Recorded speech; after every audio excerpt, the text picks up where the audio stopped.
ہاں ہاں، بسم اللہ الرحمن الرحیم، السلام علیکم۔ آج کل پاکستان میں بہت سی چیزوں کی کمی ہے۔ بعض مقامات پر عام مارکیٹ میں جائیں تو سبزیوں کی کمی ہے، سبزیاں باہر سے آ رہی ہیں، سیلاب آیا تھا، اس وجہ سے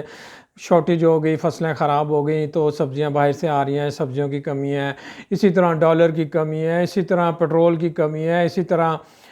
بہت ساری چیزوں کی پاکستان میں کمی پائی جاتی ہے۔ ہو جاتا ہے مارکیٹ میں سپلائی اینڈ ڈیمانڈ کا پرنسپل فالو کرتے ہوئے چیزیں اوپر نیچے ہوتی رہتی ہیں، لیکن ایک اور مسئلہ ہے کہ پاکستان میں عقل کی بہت کمی پائی جاتی ہے۔ عام دیکھنے میں آیا ہے کہ لوگ کامن سینس استعمال نہیں کرتے، لوگ اپنے برین کو یوز نہیں کرتے، لوگ اپنے آپ کو زیادہ تر جو ہے وہ دماغ پہ زور ڈالنا پسند نہیں کرتے، اور عقل اور شعور کی بہت کمی ہے۔ ملک کا ملک تباہ ہو رہا ہے، لیکن لوگ اپنی شعور استعمال نہیں کرتے، اپنی عقل استعمال نہیں کرتے۔ سیاستدان آتے ہیں اور وہ عوام کو بیوقوف بنا کے لوٹ مار کر لیتے ہیں، اسی طرح سرکاری افسر لوٹ مار کر لیتے ہیں، اسی طرح کاروباری کمپنیاں عوام کو بیوقوف بنا دیتی ہیں۔ وہ عوام عقل استعمال نہیں کرتے ہیں، شعور استعمال نہیں کرتے، تو پتہ چلتا ہے کہ پاکستان کی عوام بہت سادہ ہے، معصوم ہے، اور اس میں عقل کی بہت کمی ہے، شعور کی بہت کمی ہے۔ اب عام طور پہ جو عقل حاصل کرنے کے لیے جو ہماری بھولی مائیں ہوتی ہیں، ہماری گھر کی عام خاتون اپنے بچوں کو عقل کے لیے اکثر طور پہ بادام اور اخروٹ اور کاجو کھلاتی ہے کہ بیٹا یہ کھا لو، چار مغز کھلاتی ہے کہ بیٹا یہ کھا لو، عقل آئے گی، ذہین ہو جاؤ گے۔ بہت سے پاکستان میں بہت سے لوگ، لاہوری لوگ جو ہیں وہ اور سریپائے اور بڑی بڑی طاقتور غذائیں کھاتے ہیں کہ عقل آئے گی، صحت اچھی ہوگی، دماغ چلے گا اور بڑا ہوئے گا۔ یہ سارے فضول کے کام ہیں۔ عقل حاصل کرنے کے لیے عام طور پہ جو عمومی طور پہ جو درجہ سوم کی عقل ہے، وہ تو زیادہ لوگوں سے ملنے جلنے، بات چیت کرنے، بزرگوں کی محفل میں بیٹھنے، گپ شپ لگانے سے، اور جو نارمل معاشرے میں چل رہا ہے اس سے آ جاتی ہے۔ نارمل جو درجہ سوم کی عقل جو پاکستان میں بہت زیادہ وسیع ذخائر اس کے ملتے ہیں اور ہر آدمی اسی عقل کے ذریعے اپنی زندگی گزار رہا ہے۔ البتہ درجہ دوم کی جو عقل ہے وہ جو ہے نارملی طور پر جب کوئی آدمی آپ کو دھوکہ دے دیتا ہے، فراڈ کر دیتا ہے، چیٹ کرتا ہے، آپ کے ساتھ بے وفائی کر دیتا ہے، آپ کو گھما دیتا ہے، تو درجہ دوم کی جو عقل ہے وہ آپ اس وقت آپ کو بہت زیادہ نقصان ہوتا ہے، جھٹکا لگتا ہے، آپ تکلیف برداشت کرتے ہیں، آپ کا نقصان ہو جاتا ہے، تو آپ کو عقل آ جاتی ہے کہ یہ اس بندے نے آپ کو اپنی ذہانت اور چکر سے آپ کو بے وقوف بنا دیا ہے۔ چونکہ آپ کے پاس وہ اتنی ذہانت نہیں تھی تو آپ اسے پکڑ نہیں سکے، اور وہ آپ کو بے وقوف بنا کے اکثر آپ کا مال و اسباب لوٹ کے لے جاتا ہے، آپ کو بیوقوف بنا دیتا ہے۔ اکثر آپ کسی نہ کسی طریقے سے ہرٹ ہو جاتے ہیں، نقصان خسارہ اٹھاتے ہیں۔ اور اعلیٰ درجے کی جو عقل ہے وہ تو علم حاصل کرنے سے آتی ہے۔ جو شخص جتنا علم حاصل کرے گا، کتابیں پڑھے گا، بڑوں کی، پروفیسروں کی، اچھے تجربہ کار لوگوں کی محفل میں بیٹھے گا، ان سے گفتگو کرے گا، ان کی باتوں کو سنے گا، ان کو فالو کرے گا، پھر اسی طرح یونیورسٹیاں اور کالج میں جتنا، لائبریریوں میں جا کے جتنی کتابیں پڑھے گا، اور پھر سب سے اعلیٰ کام جو ہے قرآن شریف پڑھنا، قرآن شریف کا ترجمہ پڑھنا، اس کو سمجھنا، دنیا کی سیر کرنا، گھومنا پھرنا، ملکوں سیر کرنا، شہر شہر کی سیر کرنے سے جو علم، جو ویژن، جو عقل آتی ہے اس کا کوئی نعم البدل نہیں ہے۔ وہ انسان کو بہت زیادہ علم بھی دیتا ہے، کانفیڈنس بھی دیتا ہے، وزڈم دیتا ہے، زندگی گزارنے کے آسان طریقے اور اعلیٰ طریقے بتاتا ہے۔ آپ دوسروں سے کمپیریزن کرتے ہوئے اپنے آپ کو بہتر فوٹنگ پہ لے جاتے ہیں۔ بس پاکستان میں چونکہ عوام سادہ لوگ ہیں، غور نہیں کرتے، فکر نہیں کرتے، جبکہ قرآن شریف میں اللہ تعالیٰ نے ہمیں یہ حکم دیا ہے کہ تم غور کرو، فکر کرو۔ جب انسان غور کرتا ہے، فکر کرتا ہے، تو یقینی طور پہ اس کی عقل کے دریچے جو دماغ میں مختلف قسم کے اینگلز ہوتے ہیں وہ کھلنا شروع ہو جاتے ہیں۔ اسی طرح جب آپ گفتگو کرتے ہیں بزرگوں سے اور کتابوں کو کنسلٹ کرتے ہیں، پڑھتے ہیں، قرآن شریف کا ترجمہ بار بار پڑھتے ہیں، تو آپ یقین کریں آپ کو علم کا خزانہ مل جاتا ہے، آپ کو ہر کہانی سمجھ آ جاتی ہے، چونکہ اللہ تعالیٰ نے یہ دنیا، کائنات جو ہے اس کو علم کی بنیاد پہ بنایا ہے۔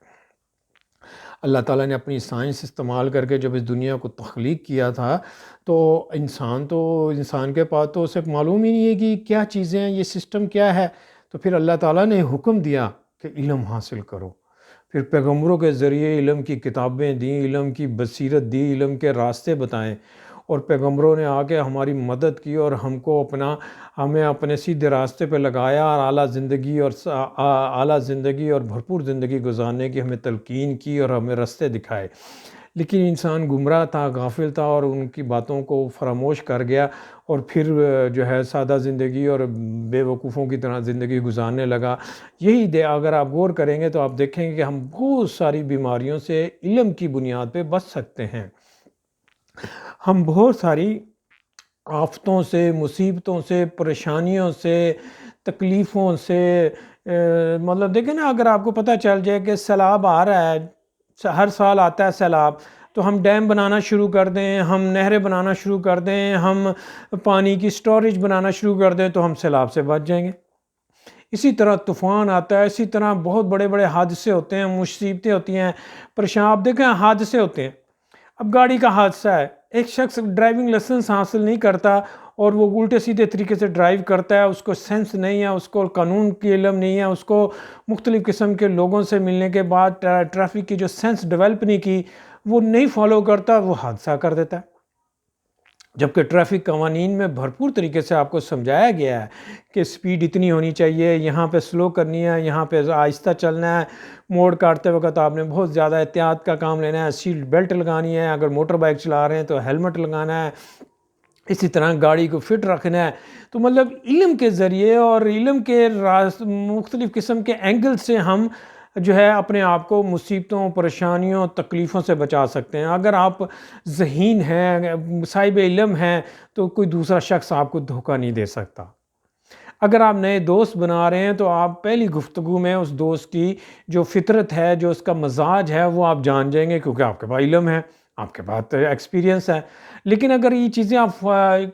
اس کو اپنی وزڈم کو، اپنے شعور کو بیدار نہیں کریں گے تو آپ کو معلوم نہیں چلے گا، اور لوگ آپ کو بیوقوف بنا دیں گے۔ محکمے، بزنس مین، سیاستدان، یہ سارا پاکستان میں تو کھیل ہی یہی کھیلا جا رہا ہے کہ عوام کے پاس شعور نہیں ہے،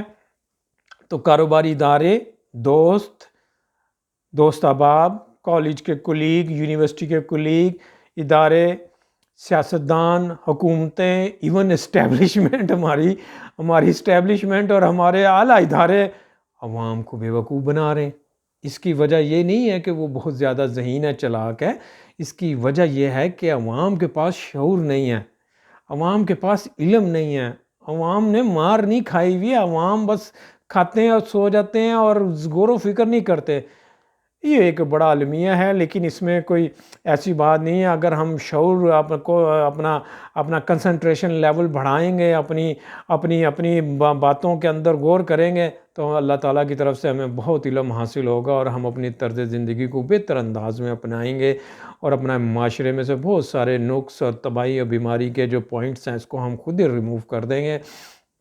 اللہ اور اللہ کے بتایا، اللہ کے رسول اور قرآن شریف کو فالو کریں گے تو علم کا خزانہ ہمیں حاصل ہو جائے گا، ہم بہت کامیاب زندگی گزارنے کی پوزیشن میں آ جائیں گے۔ اور یہ چھوٹے موٹے مسائل، یہ سیاستدانوں کا بیوقوف بنانا، یہ کاروباری ادارے ہمیں بیوقوف بنا کے لوٹ لیتے ہیں، یہ تو ایک منٹ میں بھاگ جائیں گے، یہ تو ملک چھوڑ کے بھاگ جائیں گے، کیونکہ علم جو ہے وہ یہ بڑی اعلیٰ چیز ہے۔ ہر انسان کو علم حاصل کرنے کی ہر ممکن کوشش کرنی چاہیے، بھرپور زندگی، اور جب تک اللہ تعالیٰ نے زندگی دی ہے، علم کے ساتھ زندگی گزاری جائے، علم حاصل کیا جائے، علم کو بانٹا جائے، علم کو فالو کیا جائے۔ جتنا زیادہ علم بانٹیں گے اتنا علم بٹے گا، اور آپ کی زندگی میں چار چاند لگ جائیں گے۔ اپنا بہت خیال رکھیے گا۔ میرا پوائنٹ آف ویو پسند آیا ہو تو اسے لائک کیجیے گا، شیئر کیجیے گا، ہمارے چینل کو، ہمارے پیج کو فالو کیجیے گا۔ اپنا بہت خیال رکھیے گا، پاکستان کو دعاؤں میں یاد رکھیے گا، پاکستان کی ترقی کے لیے اپنا کردار ضرور ادا کیجیے گا۔ اللہ حافظ۔